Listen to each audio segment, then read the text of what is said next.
उत्तराखंड में 10 मई से 4 धाम का आगाज हो चुका है। इस वर्ष श्रद्धालुओं की संख्या रिकॉर्ड तोड़ती हुई नजर आ रही है। यही कारण है कि कहीं न कहीं व्यवस्थाएं डगमगाती हुई दिखाई दे रही हैं।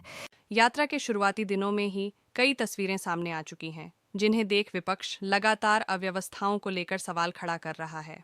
हालांकि मुख्यमंत्री के निर्देश पर सुगम संचालन मॉनिटरिंग के लिए 3 सचिव अधिकारियों को जिम्मेदारी दी गई है। इसके साथ साथ तमाम विभाग अलर्ट मोड पर हैं। चारधाम व्यवस्थाओं को लेकर पूर्व नेता प्रतिपक्ष और कांग्रेस विधायक प्रीतम सिंह का कहना है कि सरकार को चारधाम यात्रा की तैयारी पूर्व में कर लेनी चाहिए थी। उन्होंने कहा कि पूरी सरकार चुनाव में व्यस्त रही, उनका यात्रा से कोई सरोकार नहीं रहा और जब व्यवस्था पूरी तरह विफल हो गई तो अब सरकार के हाथ पैर फूले हुए हैं। कभी किसी को तो कभी किसी को नामित कर रहे हैं, लेकिन नामित करने से व्यवस्था सुचारू नहीं होगी।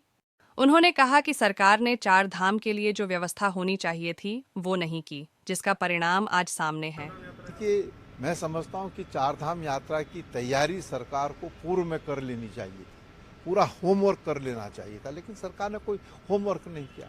पूरी की पूरी सरकार जो है चुनाव में व्यस्त रही, उनका यात्रा से कोई सरोकार नहीं रहा।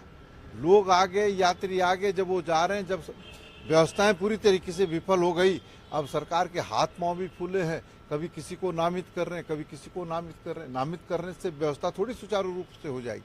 व्यवस्था तो पहले करनी थी। सरकार ने चारधाम की जो व्यवस्था होनी चाहिए उससे नहीं किया, उसका परिणाम आज आपके सामने और हमारे सामने।